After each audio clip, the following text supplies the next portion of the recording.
In love at the right hour, Brielle Carter finally walks away from her icy CEO boss, only to discover he's been hiding the very love she's been longing for. But will fate's twist give them a second chance? Before we get into the story, comment below where in the world you are watching from today. The morning sun streamed through the floor-to-ceiling windows of Langston & Vale Marketing, casting long shadows across the polished marble floors.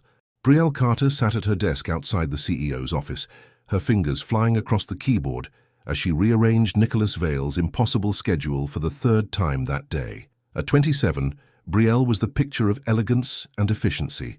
Her dark hair was pulled back in a neat bun, and her cream-colored blouse contrasted beautifully with her smooth brown skin. For almost 2 years, she had been the perfect executive assistant, always one step ahead, always calm in a crisis, always there when Nicholas needed her.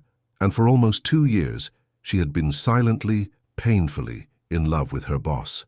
"Mr. Donovan called again," she said, as Nicholas strode past her desk, not bothering to look up. She knew his schedule by heart. "He wants to move your lunch meeting to dinner." Nicholas Vale paused, frowning slightly. At 33, he was imposing in his tailored suit, with dark hair that always seemed perfectly in place, and sharp blue eyes that missed nothing. He had built Langston & Vale from scratch after his former partner had tried to steal his clients and run him into the ground. "Tell him lunch or nothing," Nicholas said shortly. "I don't do business dinners anymore." "Already told him," Brielle replied, still typing. "Just letting you know he's persistent." Nicholas's mouth twitched, the closest thing to a smile he ever showed around the office. "What would I do without you, Brielle?" The question hung in the air. Soon he would find out.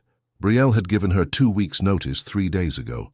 In 11 more days she would walk out of this office and never come back. "Coffee?" she asked, finally looking up at him. Their eyes met, and for a moment something flickered across Nicholas's face, something that might have been regret or pain or something else entirely. "Please," he said, turning away quickly and disappearing into his office. Brielle sighed, pushing back from her desk. As she walked to the break room, she passed Lisa from accounting, who gave her a sympathetic smile. "How's the Ice King today?" Lisa asked in a low voice. "The same," Brielle replied with a small shrug.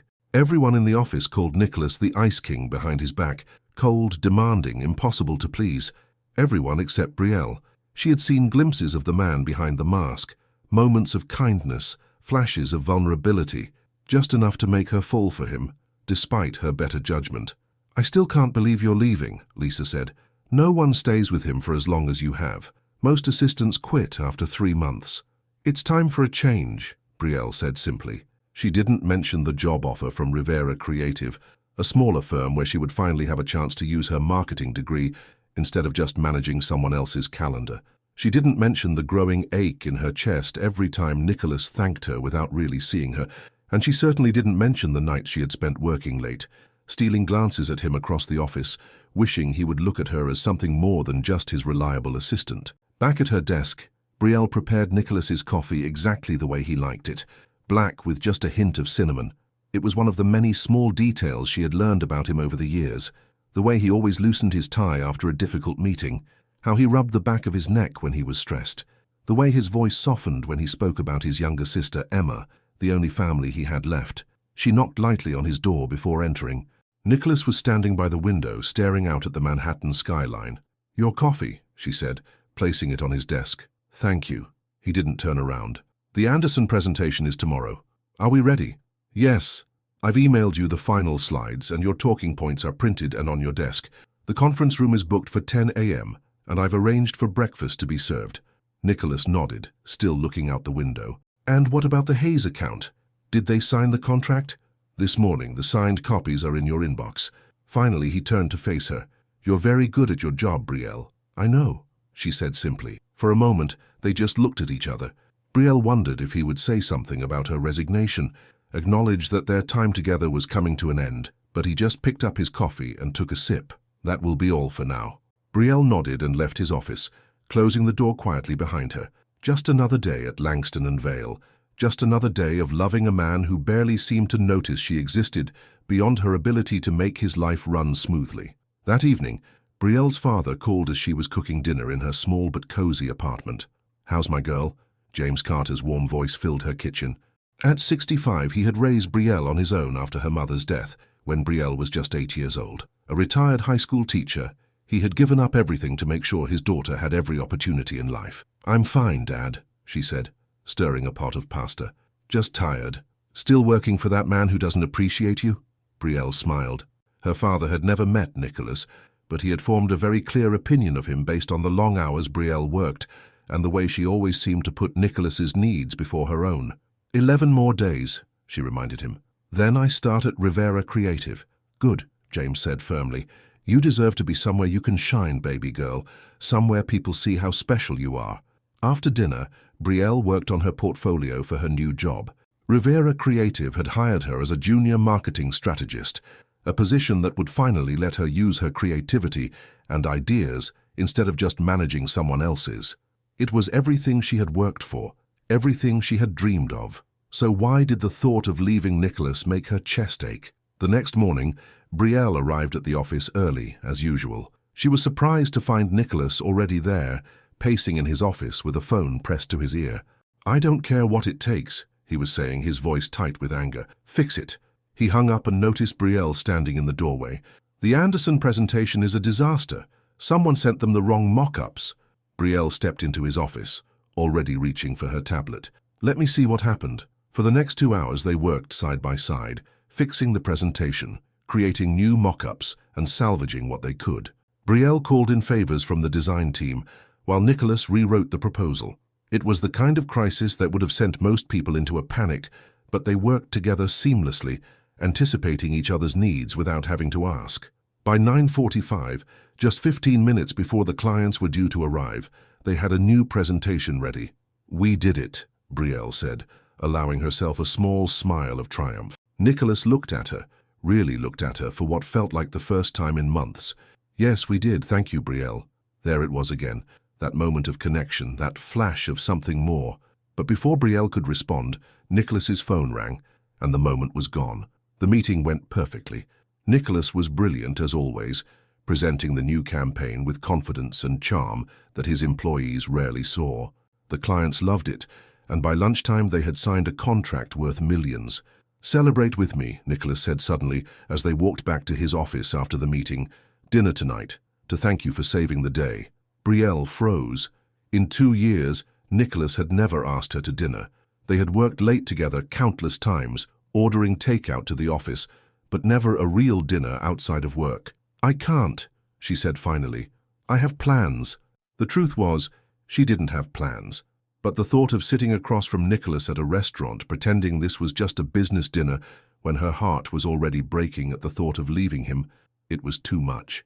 "Another time then," Nicholas said, his expression unreadable as he retreated behind his professional mask. The days passed quickly after that. Brielle trained her replacement, a bright young woman named Jessica, who seemed eager to please but lacked Brielle's intuitive understanding of Nicholas's needs. She cleaned out her desk drawer by drawer, transferring files and knowledge, preparing for her departure. Nicholas barely spoke to her outside of necessary work conversations.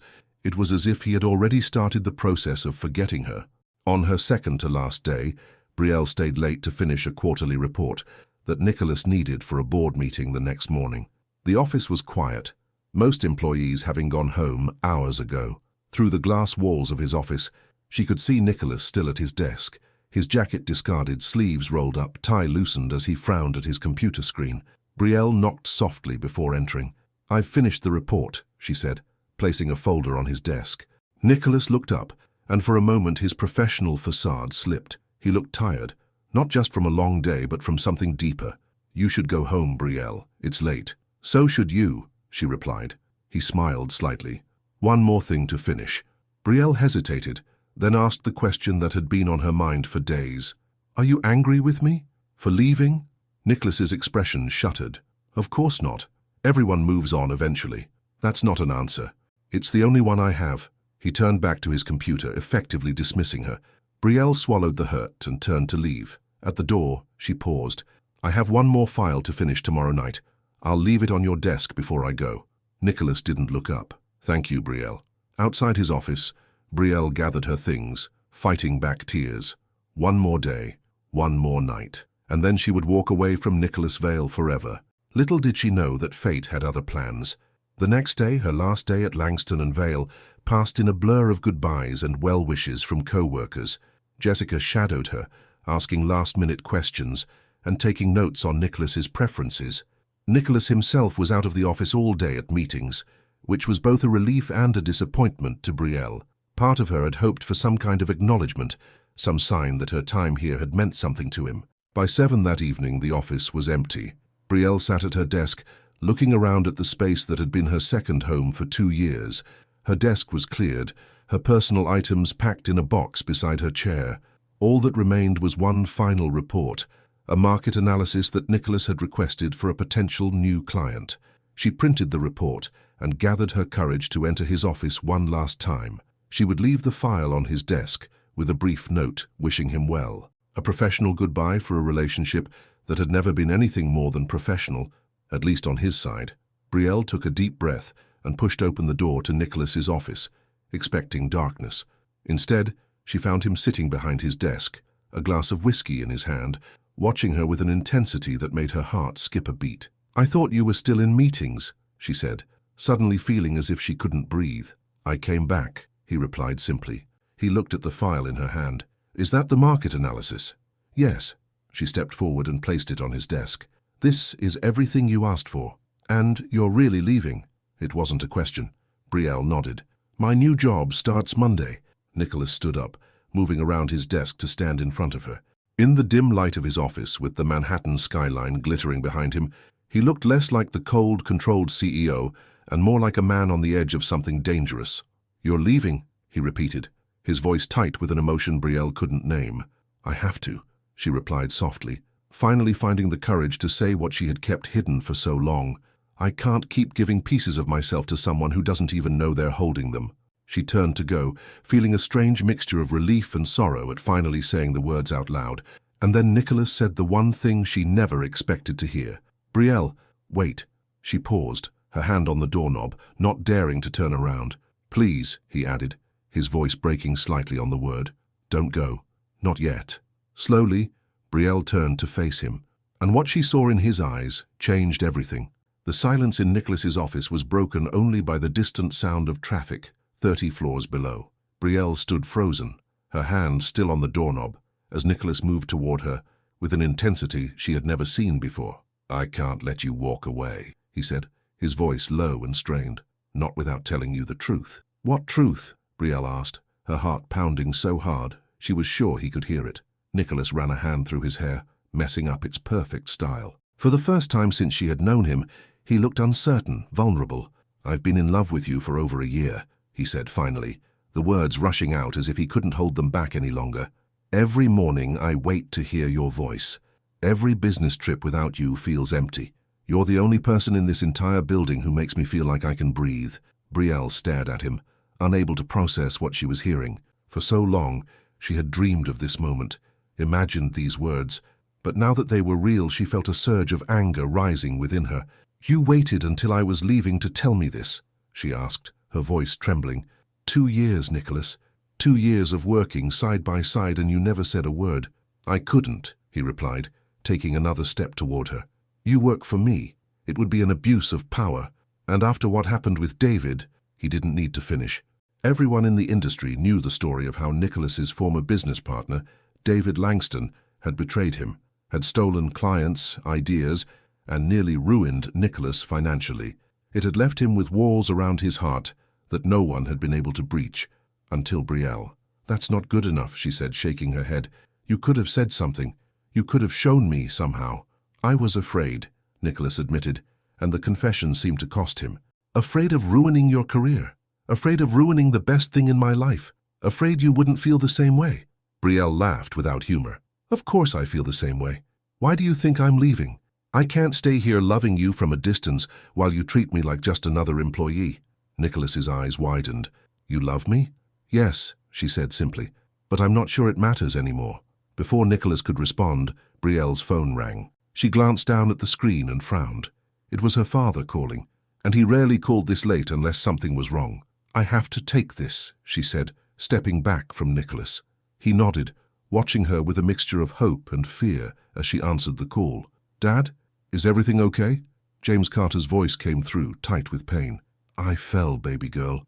I think I need to go to the hospital. Brielle's heart sank. Her father had been having balance problems lately, something the doctors were still trying to diagnose. Where are you? At home? Yes, I'm sorry to bother you so late. I'm coming right now, Brielle interrupted. Don't try to move. I'll be there in 20 minutes.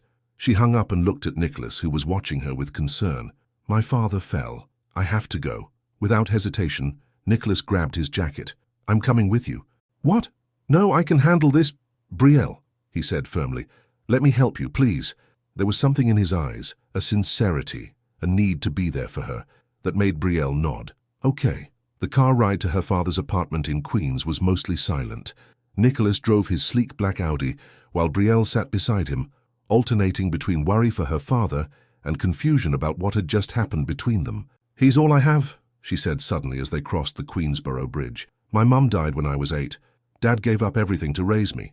Better teaching positions, chances for advancement, everything. Nicholas glanced at her.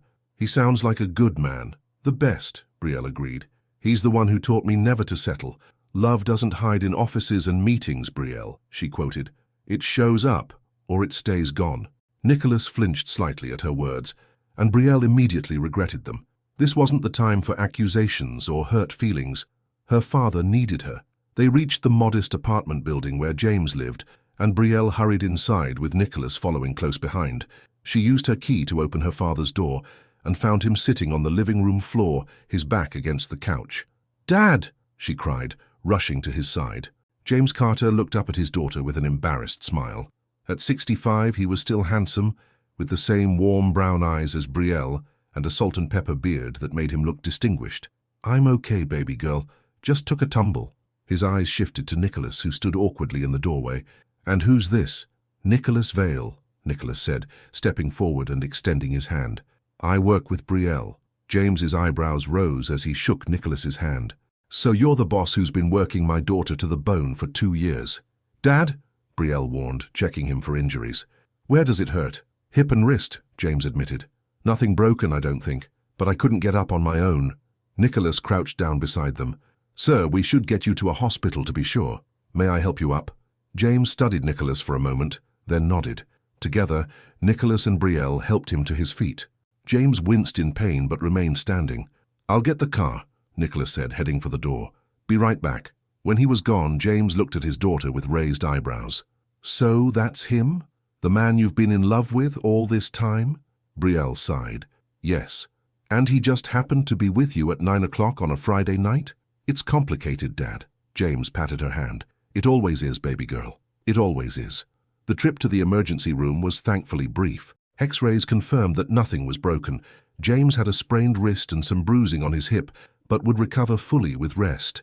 Throughout the ordeal, Nicholas stayed with them, getting coffee, filling out paperwork and charming the nurses into seeing James more quickly. It was nearly 2 in the morning when they finally returned to James's apartment. Nicholas insisted on helping him inside and making sure he was comfortable. You're not what I expected, James said to Nicholas as they settled him on the couch with pillows and a blanket. Brielle made you sound like some kind of corporate robot. Dad! Brielle protested, mortified. Nicholas laughed. A real laugh, something Brielle had rarely heard from him. I probably deserve that. I haven't been the easiest person to work for. James said, giving Nicholas an appraising look. Well, thank you for your help tonight. I appreciate it. It was my pleasure, sir, Nicholas replied sincerely. Brielle she means a lot to me. James nodded, his eyes moving between the two of them. I can see that. After making sure her father had everything he needed, Brielle walked Nicholas to the door. Outside in the hallway, away from her father's watchful eyes, she finally allowed herself to address what had happened in his office hours ago.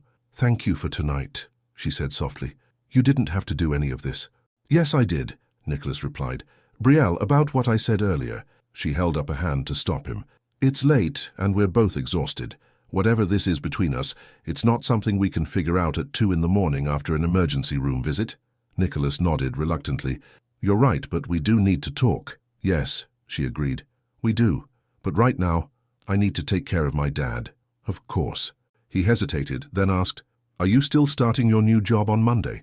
The question hung in the air between them. Was he asking her to stay at Langston and Vale, to give up the opportunity she had worked so hard for? Yes, she said firmly. I am. Something flickered in Nicholas's eyes. Disappointment perhaps, but also respect. I understand. Can I call you tomorrow to check on your father? Brielle nodded. I'd like that. After Nicholas left, Brielle returned to her father, who was watching her with knowing eyes. That man is in love with you, James said matter-of-factly. Brielle sank into a chair across from him. I know. And you're in love with him? Yes. James adjusted his position on the couch, wincing slightly. So what's the problem? Brielle sighed. He's my boss, Dad. Or he was, until today. And he never said a word about his feelings, until I was walking out the door. People make mistakes, James said gently, especially when they're scared. Nicholas Vale's scared. Brielle shook her head. He runs a multi-million-dollar company. He eats competitors for breakfast. Business is easy, her father replied. Feelings are hard, especially for people who've been hurt before. Brielle thought about that as she settled in for the night in her old bedroom. Could it really be that simple? That Nicholas, confident, successful Nicholas, had been too afraid to tell her how he felt. The next morning, she woke to the sound of her phone ringing. It was Emma Vale, Nicholas's sister. Brielle, Emma's voice was urgent. Is my brother with you? No, Brielle replied, instantly alert. Why? What's wrong? Emma sighed. He's not answering his phone, and we were supposed to meet for breakfast. It's not like him to be late. Have you tried his apartment?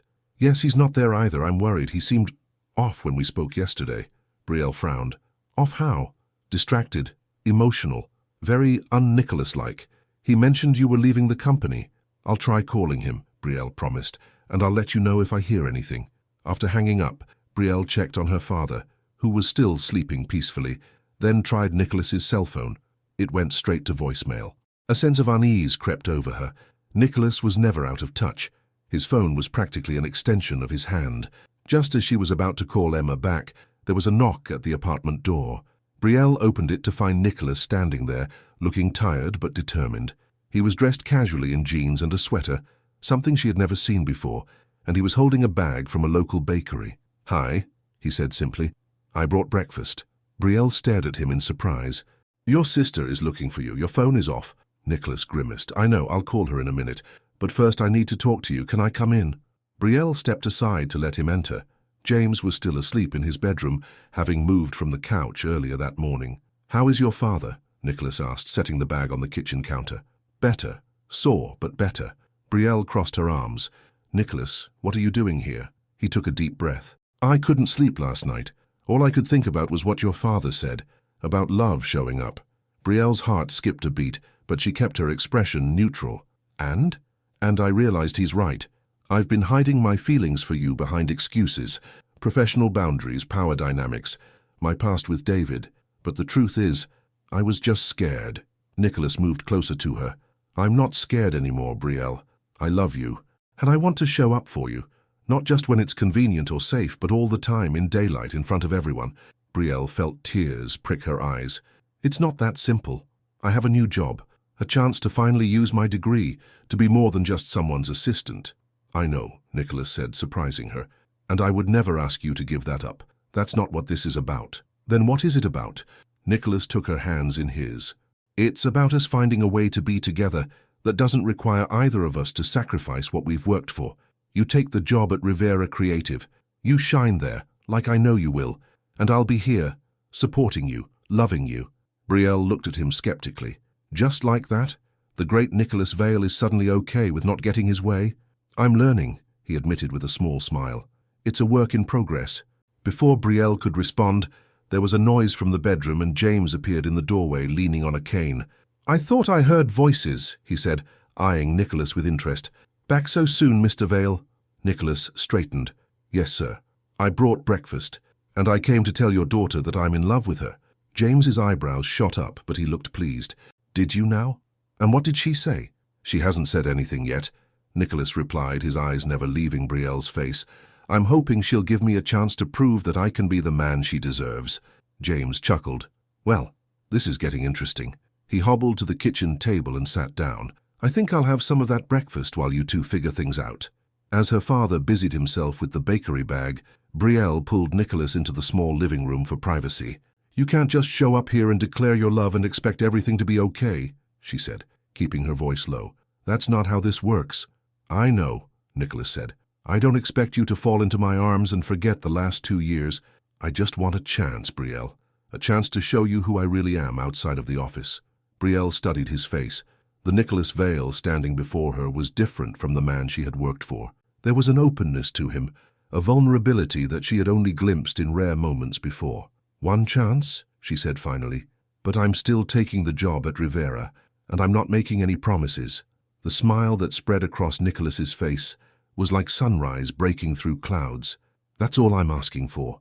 From the kitchen, James called out, "These croissants are getting cold, and someone needs to call Emma before she sends out a search party for her brother." Nicholas laughed, pulling out his phone. "He's right, I should call her." As he stepped away to make the call, Brielle joined her father at the table. James gave her a knowing look. "He's got it bad for you, baby girl." Brielle picked at a croissant. "It's complicated, Dad."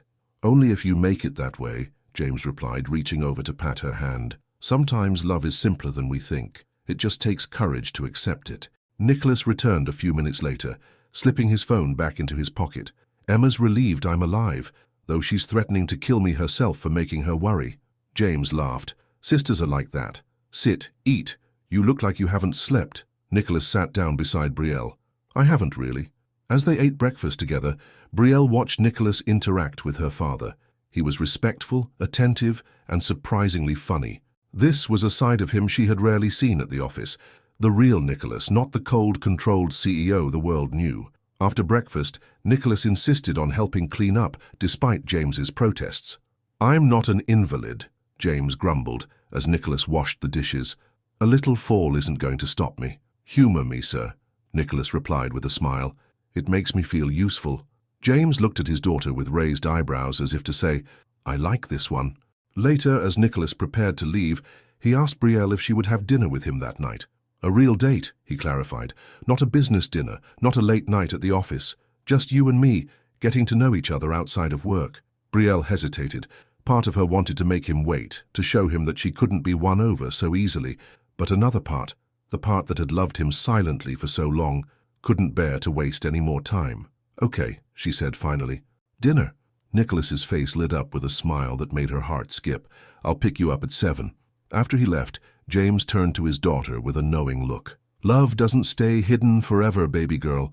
Sometimes it just needs a little push to find its way into the light." Brielle thought about her father's words as she helped him around the apartment that afternoon. For 2 years, she had kept her feelings for Nicholas buried deep, afraid of rejection, afraid of ruining her career. And he had done the same, hiding behind his professional mask. But now everything was out in the open. The question was, what would they do with it? As 7 o'clock approached, Brielle found herself nervous in a way she had never been around Nicholas before. This wasn't her boss coming to pick her up. This was a man she had loved from afar, now standing in the light, asking for a chance. And despite all her doubts, all her fears, she knew she was going to give it to him. Because some loves are worth the risk. At exactly 7 o'clock, Nicholas arrived at Brielle's apartment. He had changed from his casual morning clothes into a dark blue suit that made his eyes seem even more intense. When Brielle opened the door in a simple but elegant red dress, he actually seemed to lose his breath for a moment. "You look beautiful," he said, handing her a small bouquet of white roses. "Thank you," Brielle replied, taking the flowers with a smile. "Come in for a minute while I put these in water." Nicholas stepped into her apartment, looking around with interest. Unlike his own sleek, modern penthouse, Brielle's place was warm and inviting, with colorful throw pillows, framed photographs, and bookshelves filled with novels and art books. "I've never seen where you live," he realized aloud. "In 2 years, I never once came to your home." Brielle glanced at him as she arranged the roses in a vase. "You never had a reason to." "I should have found one," Nicholas said quietly. The restaurant Nicholas had chosen was small and intimate, tucked away on a quiet street in the West Village. It wasn't one of the flashy, expensive places he usually took clients, but a cozy Italian spot with soft lighting and a wine list longer than the menu. "How did you find this place?" Brielle asked, as they were seated at a corner table. "Emma recommended it," Nicholas admitted. "She said it was perfect for a first date." Brielle smiled. "So your sister knows about us?" "She's known how I felt about you for months," Nicholas confessed. "She's been telling me I was an idiot for not saying anything." "I think I like your sister," Brielle said with a laugh. As they studied their menus, Brielle realized this was the first time she and Nicholas had ever been truly alone together without work between them. No files to review, no meetings to prepare for, no crisis to manage, just two people getting to know each other. "This feels strange," she admitted after they ordered. "Being with you like this." Nicholas nodded. "Good strange or bad strange?" "I'm not sure yet," Brielle replied honestly. "For 2 years I've seen you almost every day, but I feel like I hardly know you at all." "Ask me anything," Nicholas offered. "I'm an open book tonight." Brielle thought for a moment. "Why marketing? Out of all the businesses you could have started, why did you choose that?" It was a simple question, but Nicholas's expression turned thoughtful. "My mother was in advertising," he said. "Before she died, she used to take me to her office sometimes. I loved watching her work, the way she could take an ordinary product and make people see something special in it. It was like magic to me." "You never talk about your parents," Brielle said softly. "They died when I was 16. Car accident." Nicholas took a sip of his wine. "Emma was only 12. We went to live with our aunt, but she wasn't warm. I promised Emma I'd take care of her, that as soon as I could, I'd make enough money for us to live on our own." Brielle felt a rush of understanding. This explained so much about Nicholas, his drive, his protectiveness toward his sister, his reluctance to let people get close. "Is that why you work so hard? Why you never take time off?" Nicholas looked surprised by her insight. "I suppose it is. I never really thought about it that way." Their food arrived, and as they ate, the conversation flowed more easily. Nicholas asked about her childhood, her dreams for the future, her favorite books and movies. He listened intently to every answer, as if storing away each piece of information like treasure. "I never knew you wanted to be an artist," he said when Brielle mentioned her love of painting. "You have a degree in marketing, but you never said anything about art." Brielle shrugged. "It never came up, and it's just a hobby now." "Do you still paint?" "Sometimes. When I have time." Nicholas looked guilty. "Which isn't often, because of how much I kept you working." "That was my choice," Brielle reminded him. "I could have left any time, but you didn't." "Why?"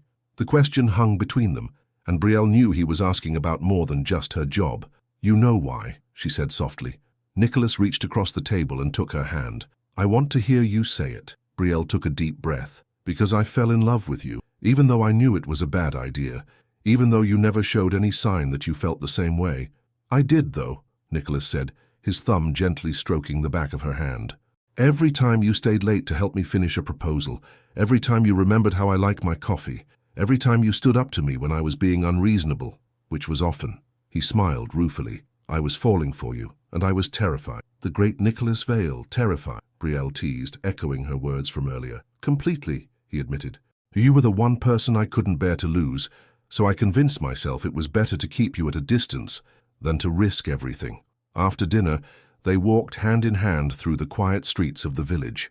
The night was cool but clear, with stars visible despite the city lights. "Tell me about your new job," Nicholas said. "What will you be doing at Rivera?"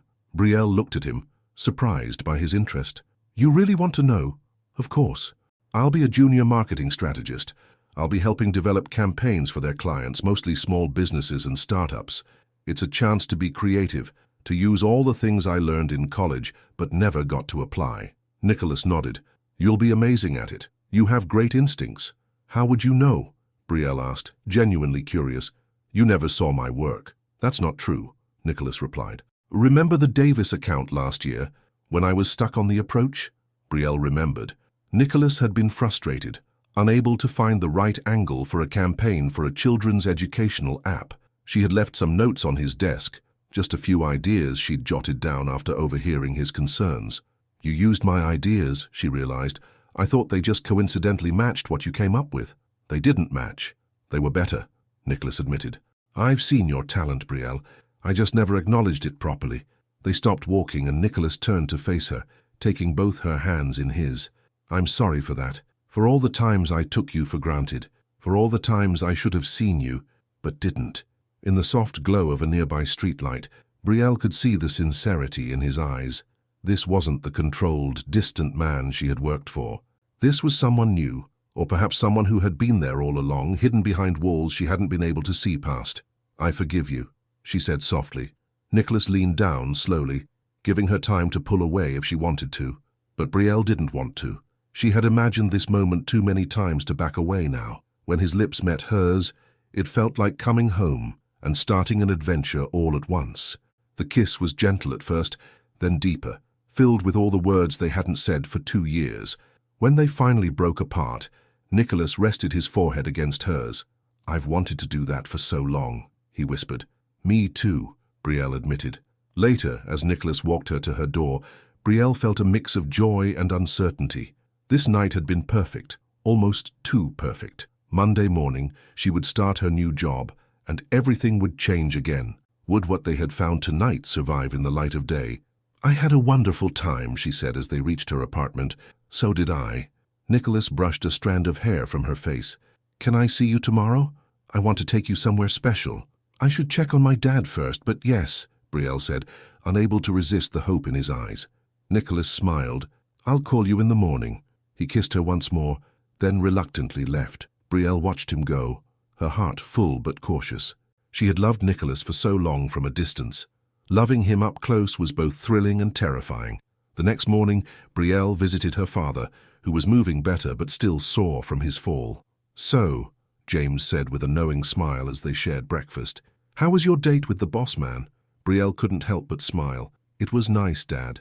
Really nice." "Just nice?" James raised an eyebrow. "Wonderful," Brielle admitted. "He's different outside of work. More open, more human." James nodded approvingly. "People show different faces to the world, baby girl. The trick is finding someone who saves their best face for you." After making sure her father had everything he needed, Brielle returned to her apartment to find a text from Nicholas asking if she was free at noon. She replied that she was, and at exactly 12, he arrived at her door. "Where are we going?" she asked, as they got into his car. "You'll see," Nicholas said with a mysterious smile. 20 minutes later, they pulled up in front of a small art gallery in Chelsea. The sign in the window read, "New Voices, Emerging Artists of New York." "What are we doing here?" Brielle asked, confused. "You mentioned last night that you paint," Nicholas said. "I want to see your work." Brielle laughed. "My paintings aren't in a gallery, Nicholas." "Not yet," he replied, "but I spoke to the owner this morning. Her name is Claire, and she's looking for new artists to feature in her spring showcase." Brielle stared at him. "You're not serious." "I am," Nicholas said. "I didn't tell her anything about you, except that you're talented and passionate. The rest is up to you." "Nicholas, I can't just walk in there and ask someone to look at my work. I'm not a professional artist. Everyone starts somewhere," he said gently. "You don't have to do it today. But I wanted you to see the place, to know that it's possible." Brielle felt a surge of emotion. No one had ever believed in her art like this, not since her mother, who had been an artist herself. "Thank you," she whispered. They spent the afternoon walking through the gallery, admiring the work of other emerging artists. Nicholas listened intently as Brielle talked about the techniques and styles, her knowledge surprising him. "You know a lot about this," he observed. "My mother was a painter," Brielle explained. "Not famous or anything, but she loved it. She taught me everything I know." As they left the gallery, Nicholas asked, "Will you show me your paintings sometime?" Brielle hesitated, then nodded. "Someday, when I'm ready." That evening, they had dinner at Brielle's apartment. A simple meal she cooked while Nicholas set the table and opened wine. It felt surprisingly natural, as if they had been doing this for years instead of hours. After dinner, as they sat on her couch talking, Brielle's phone rang. It was Lisa from the office. "Sorry to bother you on a weekend," Lisa said when Brielle answered, "but there's a situation here. Jessica is completely overwhelmed. The Peterson proposal is due Monday morning and she can't find the final budget numbers. Nicholas isn't answering his phone and the clients are getting anxious." Brielle glanced at Nicholas, who was watching her with concern. "It's okay, Lisa.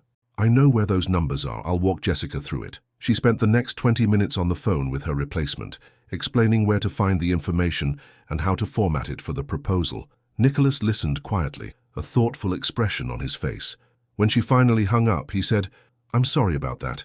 "It's not your fault," Brielle replied. "Jessica is still learning." "No, I mean, I'm sorry that even on your days off, my company is still interrupting your life." Nicholas ran a hand through his hair. "I never realized how much you did, how much I depended on you." "It's the job," Brielle said with a shrug, "and after tomorrow, it won't be my job anymore." Nicholas nodded, looking suddenly uncertain. "Are you having second thoughts about leaving?" "No," Brielle said firmly. "I'm excited about Rivera. It's a chance to do what I've always wanted to do." "Good," Nicholas said, surprising her. "You deserve that chance, Brielle, and I promise I'm not going to stand in your way." The sincerity in his voice touched her deeply. This was not the reaction she had expected from a man who was used to getting his way in everything. Monday morning arrived all too quickly. Brielle woke early, nervous but excited about her first day at Rivera Creative. As she was getting ready, her phone chimed with a text from Nicholas. "Good luck today. You're going to be amazing." "Dinner tonight to celebrate your first day?" Brielle smiled, typing back a quick yes. Rivera Creative was smaller than Langston and Vale, with bright, open offices filled with young, creative people. Monica Rivera, the founder and CEO, greeted Brielle warmly. "We're so excited to have you join us," Monica said as she showed Brielle around. "Your portfolio was impressive, and your references couldn't say enough good things about you." "References?" Brielle asked, surprised. She had listed her previous supervisor from her internship in college and a professor, but no one from Langston and Vale. "Yes, Nicholas Vale called me personally," Monica said. "He said you were the most talented person he'd ever worked with, and that I'd be a fool not to hire you on the spot." Brielle was stunned. Nicholas had never mentioned this. Her first day passed in a blur of introductions, orientations, and her first assignment, developing concepts for a local bakery's rebranding.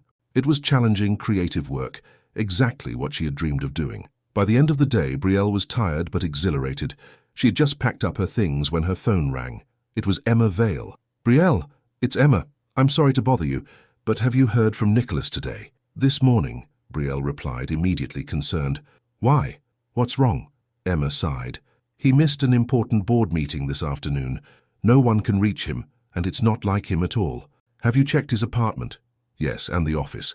His assistant said he left around noon and didn't say where he was going." Brielle frowned. This wasn't like Nicholas at all. "I'll try calling him." "Thanks," Emma said. "And if you hear from him, please tell him to call me. I'm worried." Brielle tried Nicholas's cell, but it went straight to voicemail. A sense of unease crept over her. Where could he be? She was about to call Emma back when her phone chimed with a text from an unknown number. "Miss Carter, this is Dr. Patel at New York Presbyterian. Mr. Vale has been in an accident. You're listed as his emergency contact." Brielle's heart stopped. With shaking hands, she called the number. "Dr. Patel, this is Brielle Carter. What happened to Nicholas?" "Ms. Carter, Mr. Vale was in a car accident this afternoon," the doctor explained. "He's stable, but he has a concussion and some broken ribs. He's asking for you." "I'm on my way," Brielle said, already rushing toward the elevator. At the hospital, Brielle found Nicholas in a private room, looking pale and battered. A bandage covered a cut on his forehead, and he winced in pain when he tried to sit up as she entered. "Don't move," she said, hurrying to his side. "What happened?" "Taxi ran a red light," Nicholas said, his voice hoarse. "Hit the passenger side of my car. I'm okay, just a little banged up." "A little?" Brielle shook her head, fighting back tears. "You scared me to death, and Emma is frantic. I need to call her." "Already did," Nicholas interrupted. "Right before you got here. She's on her way." Brielle sat in the chair beside his bed, taking his hand. "Why am I your emergency contact?" Nicholas smiled weakly. "You've been on my forms for over a year. You're the person I trust most in the world, Brielle." Before she could respond, a nurse entered with medication for Nicholas. As she checked his vitals, Brielle stepped into the hallway to collect herself. The events of the day had left her reeling. Her first day at her dream job, and now this. Emma arrived a few minutes later, looking worried and frazzled. At 30, she was a younger, female version of her brother, same blue eyes, same determined jaw, but with a warmth that Nicholas often kept hidden. "How is he?" she asked as soon as she saw Brielle. "Stable, concussion, broken ribs, lots of bruises." Emma hugged Brielle suddenly. "Thank you for being here. He needs you, you know, more than he'll ever admit." When they entered Nicholas's room together, he was arguing with the doctor about when he could be discharged. "I have meetings tomorrow," he was saying. "I can't stay here." "You have a concussion, Mr. Vale," Dr. Patel replied patiently. "You need at least 24 hours of observation." "Nicholas," Brielle said firmly, "stop arguing and listen to the doctor." To both Emma and Dr. Patel's surprise, Nicholas immediately stopped protesting. "Fine," he muttered, "but I need my phone and laptop." "No screens," Dr. Patel said. "Doctor's orders. It's bad for your concussion." After the doctor left, Emma looked at her brother with raised eyebrows. "Well, that's a first. You actually listened to someone." Nicholas's eyes were on Brielle. "Not just someone." Emma glanced between them, a slow smile spreading across her face. "I see. Well, I'm going to get some coffee and call the office to let them know you're not dead. Just stubborn." She squeezed Brielle's arm as she passed. "Take care of him." Alone with Nicholas, Brielle moved closer to his bed. You scared me. I'm sorry, he said, reaching for her hand. Not how I planned to end your first day at Rivera. How was it going to end? She asked, curious. Dinner at that little Italian place you liked, then maybe a walk along the Hudson. Nicholas smiled despite his pain. I had it all planned out.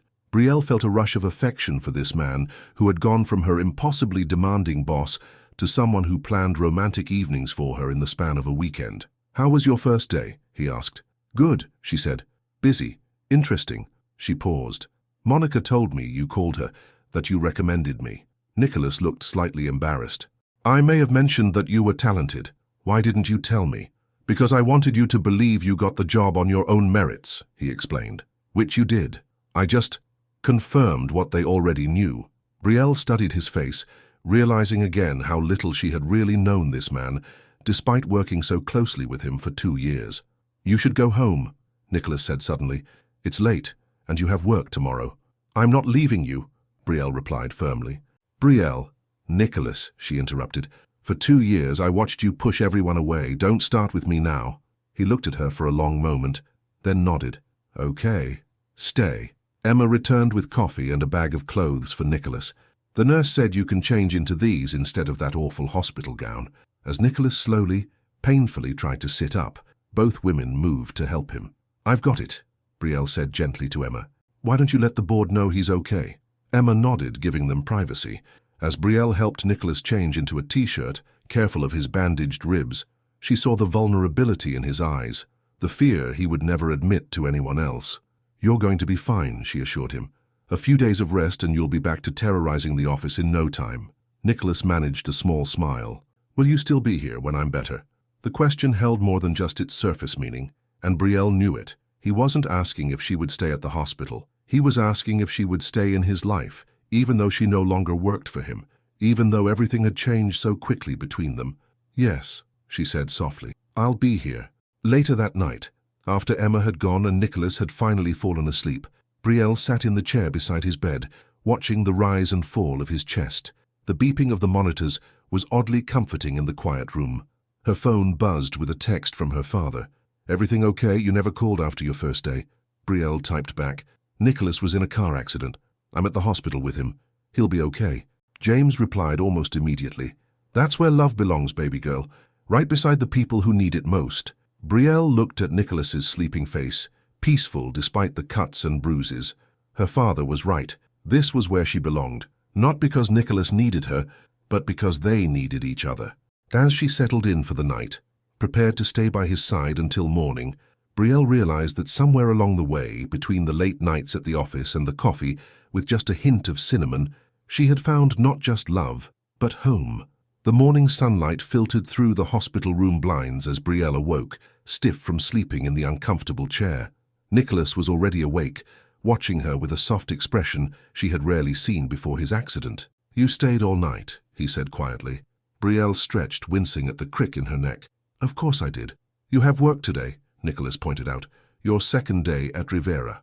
I'll call Monica and explain, Brielle said, reaching for her phone. She'll understand. Nicholas shook his head. No, you're going to work. Nicholas, please, he interrupted. This job means everything to you. I'm not going to be the reason you miss it. Brielle studied his face, seeing the sincerity there. Are you sure? Positive, Nicholas replied. Emma will be here soon. I won't be alone. Reluctantly, Brielle agreed. She leaned over and kissed him gently, careful of his bruises.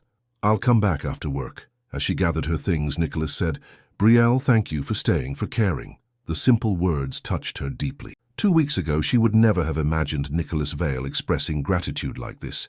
Vulnerable, sincere, without his usual barriers. Always, she promised before leaving. At Rivera Creative, Brielle explained the situation to Monica, who was immediately understanding. Take whatever time you need, Monica assured her. Family emergencies come first. The word family caught Brielle by surprise. Was that what Nicholas was becoming to her? In just a few short days, everything had changed so completely that it was hard to remember how things had been before.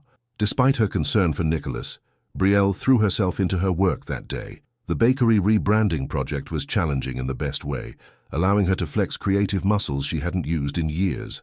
By lunchtime, she had 3 concept boards that she was actually proud of. These are excellent, Monica said when Brielle presented them. You have a real eye for this, Brielle. The clients are going to love these options. The praise warmed her. At Langston & Vale, her ideas had always been in service to Nicholas's vision. Here, her creativity was valued for its own sake. After work, Brielle rushed back to the hospital to find Nicholas sitting up in bed, looking stronger than the night before. Emma was there, along with a distinguished older man Brielle recognized as Walter Pearson, the chairman of Langston & Vale's board of directors. "Brielle," Nicholas said, his face lighting up when she entered. "Come in. We were just discussing some business." Walter stood and extended his hand. "Ms. Carter, I've heard a great deal about you over the years, though we've never formally met." "Mr. Pearson," Brielle replied, shaking his hand. "It's nice to meet you." "Walter was just telling Nicholas that he needs to take some actual time off to recover," Emma explained, giving her brother a pointed look, which Nicholas is naturally fighting against. 2 weeks is excessive," Nicholas argued. "I can work from home after they release me tomorrow." 2 weeks is the minimum," Walter countered firmly. "The company won't fall apart without you, Nicholas. We've discussed this." Brielle could see the tension in Nicholas's jaw, his familiar resistance to being told what to do, to showing any weakness. But to her surprise, he glanced at her and then relented. "Fine. 1 week at home, then light duties the second week. But I want daily reports." Walter seemed satisfied with this compromise. After he left, Emma looked between Nicholas and Brielle with a knowing smile. "I never thought I'd see the day when my brother actually listened to medical advice," she said. "You're a miracle worker, Brielle." "She always has been," Nicholas replied, his eyes never leaving Brielle's face. Emma stood, gathering her purse. "I'll leave you two alone. I'll be back in the morning to help with the discharge process." After Emma left, Brielle sat on the edge of Nicholas's bed, taking his hand. "How are you really feeling?" "Like I got hit by a taxi," he said with a wry smile. "But better now that you're here." 1 week of actual rest, Brielle said firmly. "No sneaking work calls, no secret emails." Nicholas raised an eyebrow. "Are you giving me orders, Ms. Carter?" "Yes," she replied simply. "Someone has to." He laughed, then winced as the movement hurt his ribs. "I've missed that. You standing up to me. No one else does, you know. Even Emma backs down eventually." "Well, get used to it," Brielle said, "because I'm not going anywhere." The next morning, Brielle took a personal day to help Nicholas settle into his apartment after being discharged. She had never been to his penthouse before, and she was struck by how beautiful it was and how impersonal. Sleek furniture, abstract art, floor-to-ceiling windows with spectacular views, but nothing that spoke of the man who lived there. No family photos, no mementos, nothing out of place. "It's very clean," she commented as she helped him to the couch. Nicholas looked around as if seeing his home through her eyes for the first time. "Emma says it looks like a furniture showroom. I'm not here much, to be honest. Just to sleep, mostly." Brielle shook her head.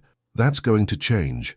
For the next week, you're stuck here, and I'm going to make sure you actually rest and recover." "Are you moving in?" Nicholas asked, half joking, half hopeful. "I'll be checking on you," Brielle promised. "And I've enlisted Emma and your housekeeper to report to me if you try to work." Nicholas laughed. "I'm surrounded by conspirators." The next week established a new rhythm for them. Brielle went to Rivera during the day, throwing herself into her new role with enthusiasm and creativity. In the evenings, she would go to Nicholas's apartment, bringing dinner and stories from her day. They would eat together, talk for hours, and slowly Nicholas began to heal, not just from his physical injuries, but from the emotional walls he had built around himself for so long. On the 5th night, as they sat together on his couch, Nicholas asked, "Will you show me your paintings now?" Brielle hesitated. "They're not very good." "I don't believe that for a second," Nicholas replied. "Please, I want to see this part of you." Reluctantly, Brielle agreed. The next evening, she brought a portfolio of her work to his apartment. With nervous hands, she spread the canvases out for him to see. Landscapes, abstracts, and a few portraits, including one of her father that captured his kind eyes and gentle smile perfectly. Nicholas studied each one carefully, his expression thoughtful. "These are beautiful, Brielle. You have real talent." "They're just a hobby," she said, still uncomfortable with his praise. "They shouldn't be," Nicholas replied. "You should talk to Claire at the gallery. Seriously." Brielle shook her head. "I'm focusing on my career at Rivera right now. Art can wait." Nicholas took her hand. "Promise me you won't let it wait too long. Some dreams shouldn't be put aside forever." His words stayed with Brielle long after she left that night. For years, she had pushed her love of painting to the background, focusing on practical goals, her marketing degree, her job, her career advancement. But Nicholas had seen this hidden part of her and valued it. By the end of the week, Nicholas was moving more easily, his bruises fading, his energy returning. True to his agreement with Walter, he began working from home the second week, but only for a few hours each day. The rest of the time he rested, read books Brielle recommended, and even cooked dinner for her one night. A surprisingly delicious pasta dish he said his mother had taught him to make. "You're full of surprises," Brielle said as they ate. "I'm trying to be," Nicholas replied. "For you." 3 weeks after his accident, Nicholas returned to the office. Brielle worried that the old Nicholas would return too, the cold, distant CEO who kept everyone at arm's length. But something fundamental had shifted in him. Emma called Brielle after his first day back. "What did you do to my brother?" she asked, sounding amazed. "He thanked the staff this morning. Actually thanked them. And he asked Jessica how her weekend was." Brielle laughed. Maybe the accident knocked some humanity into him. "It wasn't the accident," Emma said knowingly. "It was you." At Rivera Creative, Brielle was thriving. Her concepts for the bakery had won over the clients completely, and Monica had given her more responsibility, including leading a small team on a campaign for a local boutique hotel. For the first time in her career, Brielle felt truly valued for her ideas and creativity. One evening, about a month after Nicholas's accident, Monica stopped by Brielle's desk as she was preparing to leave. "I have some exciting news," Monica said. "You've been nominated for the Emerging Business Talent Award at the Young Entrepreneurs Gala next week." Brielle stared at her in shock. "What? How?" "Your work on the bakery campaign impressed a lot of people," Monica explained. "They've already seen a 30% increase in business since the rebranding launched." The committee took notice. "But I've only been here a month," Brielle protested. Monica smiled. "Sometimes that's all it takes to make a mark. The gala is next Friday night. You'll need to prepare a short acceptance speech, just in case." After Monica left, Brielle sat at her desk, stunned. The Young Entrepreneurs Gala was a major event in the New York business community, recognizing rising talent across industries. To be nominated after just a month at Rivera was beyond anything she had imagined. She called Nicholas immediately to share the news. "That's incredible," he said, sounding genuinely proud. "I told you you'd be amazing." "I'm nervous," Brielle admitted. "It's such a big event." "You'll be the brightest star there," Nicholas assured her. "What time should I pick you up?" Brielle hesitated. "Actually, Monica said Rivera has a table. I think I need to sit with my team." There was a brief silence on the other end of the line. "Of course," Nicholas said finally. "That makes sense." "You could still come," Brielle suggested. "Get your own ticket?" "I'll be there," Nicholas promised. "Wild horses couldn't keep me away." The night of the gala arrived, and Brielle spent hours getting ready, more nervous than she had ever been. She chose a sleek gold dress that made her brown skin glow and styled her hair in loose waves that framed her face. When she looked in the mirror, she barely recognized herself, so different from the practical assistant she had been just months ago. Her father called as she was putting on her earrings. "Big night, baby girl. Wish I could be there." "Me too, Dad," Brielle said. James had been invited but was visiting his sister in Chicago. "I'll call you tomorrow and tell you everything." "I'm so proud of you," James said. "Always have been. Your mother would be proud too." The gala was held at a luxurious hotel in Midtown, with crystal chandeliers, champagne flowing freely, and New York's business elite mingling in their finest clothes. Brielle arrived with the Rivera team, scanning the crowd for Nicholas, but not seeing him. "Looking for someone?" Monica asked with a knowing smile. "Nicholas said he'd be here," Brielle replied, trying to hide her disappointment. "I'm sure he will be," Monica assured her. "Come, let me introduce you to some people." The evening progressed through dinner and the first round of awards.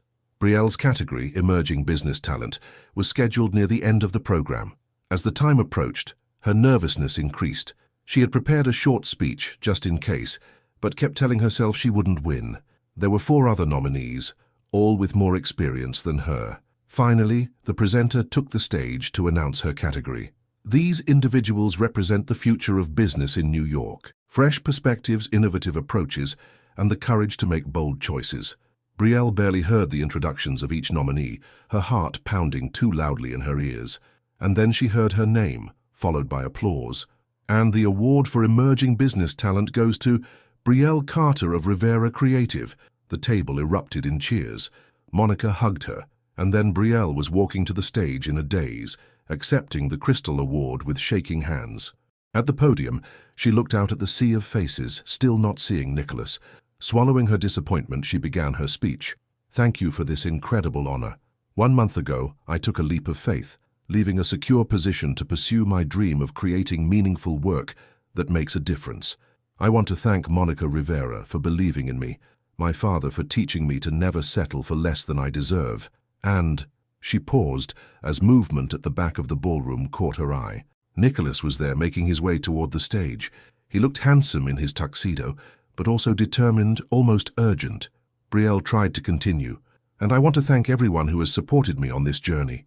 To her shock, Nicholas walked straight onto the stage. A murmur went through the crowd as people recognized the CEO of Langston & Vail. The presenter looked confused, but stepped back as Nicholas approached the microphone. "I'm sorry to interrupt," Nicholas said, his voice carrying through the ballroom, "but there's something I need to say." Brielle stared at him in disbelief. "Nicholas, what are you doing?" He turned to face the audience. "Some people say love has no place in business, that it clouds judgment, weakens focus." He shook his head.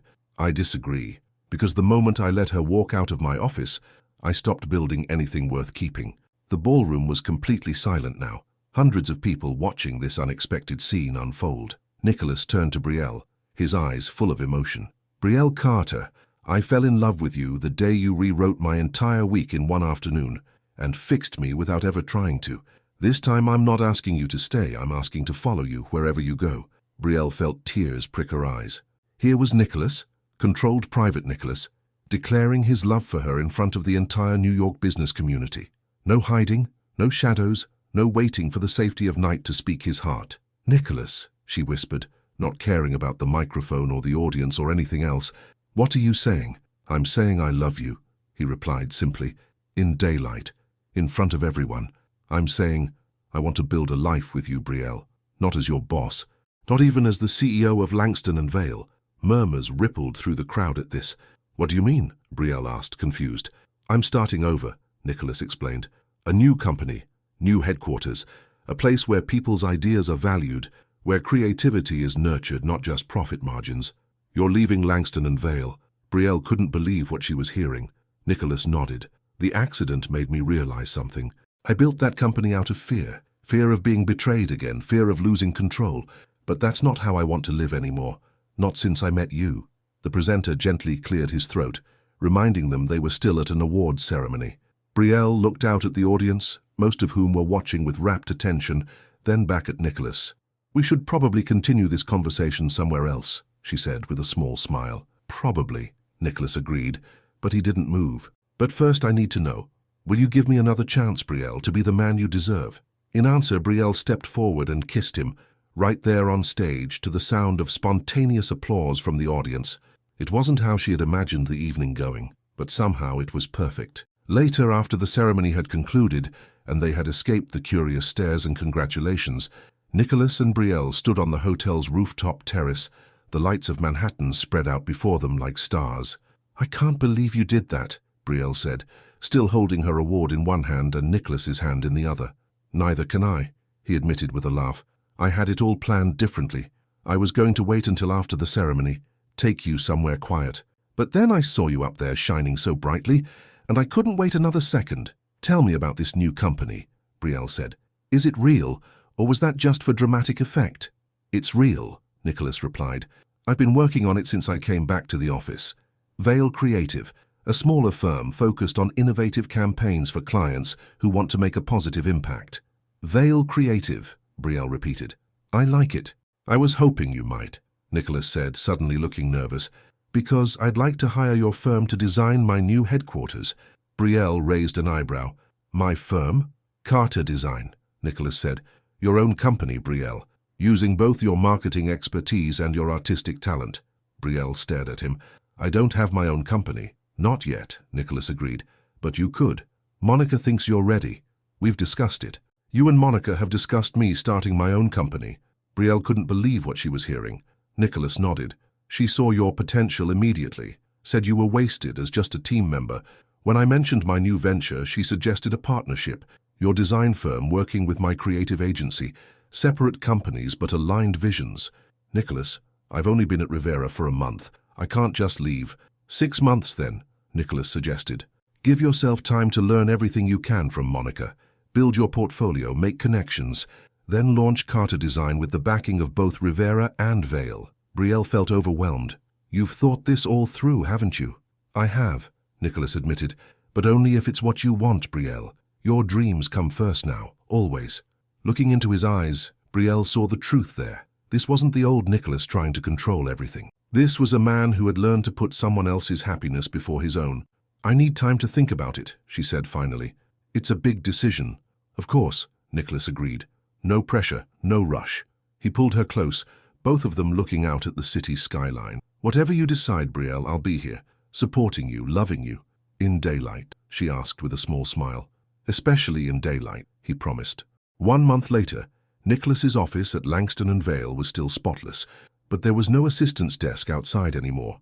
He had announced his departure from the company he had founded, shocking the business world, but leaving the firm in the capable hands of a leadership team he had personally selected and mentored. Vale Creative was taking shape in a converted warehouse space in Brooklyn, with large windows that let in natural light and open areas designed for collaboration rather than hierarchy. And as Nicholas had hoped, Brielle's firm was designing the interior.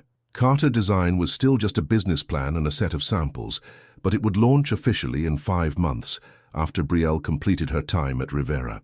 Monica had been supportive beyond anything Brielle could have imagined, offering mentorship and even promising to send clients her way. On this particular evening, Brielle arrived at the warehouse for a final design meeting with Nicholas. The space was empty except for him, standing in what would become the main creative area, reviewing blueprints spread across a makeshift table. What do you think? She asked as he studied her designs. Nicholas looked up, his face breaking into a smile at the sight of her. It's perfect, just like the woman who designed it. Brielle walked to him, feeling a sense of rightness, of completion. So much had changed in such a short time. She had found her voice, her talent, her confidence, and she had found Nicholas, not the cold, distant boss she had worked for, but the man he truly was, beneath all the walls and defenses. There's one more thing I want to add to the design, she said, pulling a small portfolio from her bag. Something special for your office. Inside was a painting, one she had created just for him. It showed a Manhattan skyline at dawn, darkness giving way to light, with 2 silhouettes standing together facing the new day. Brielle, Nicholas said softly, taking in the painting. It's beautiful. It's us, she explained. Everything we couldn't say in the darkness, finally brought into the light. Nicholas set the painting carefully aside, then took her in his arms. I love you, he said simply, more than I ever thought possible. I love you too, Brielle replied. Enough to follow you into this crazy new adventure. Nicholas reached into his pocket and pulled out a small box. Speaking of adventures, Brielle's breath caught as he opened it to reveal a simple but elegant diamond ring. I had a whole speech prepared, Nicholas said, suddenly looking nervous, about new beginnings and building something together. But the truth is, Brielle, I just want to spend the rest of my life with you, making up for all the time I wasted not telling you how I felt. Tears filled Brielle's eyes as Nicholas dropped to one knee. Brielle Carter, will you marry me? Not today, not tomorrow, but whenever you're ready, whenever the time is right for you. Through her tears, Brielle smiled. Yes, she whispered. Yes, Nicholas Vale, I will marry you. As he slipped the ring onto her finger and stood to kiss her, Brielle thought of her father's words from so long ago. Love doesn't hide in offices and meetings. It shows up, or it stays gone. Nicholas had shown up, not just once, but every day since that night in his office. He had followed her, supported her, believed in her. He had brought his love into the light. And this time, she stayed, because love had finally shown up at the right hour. The end.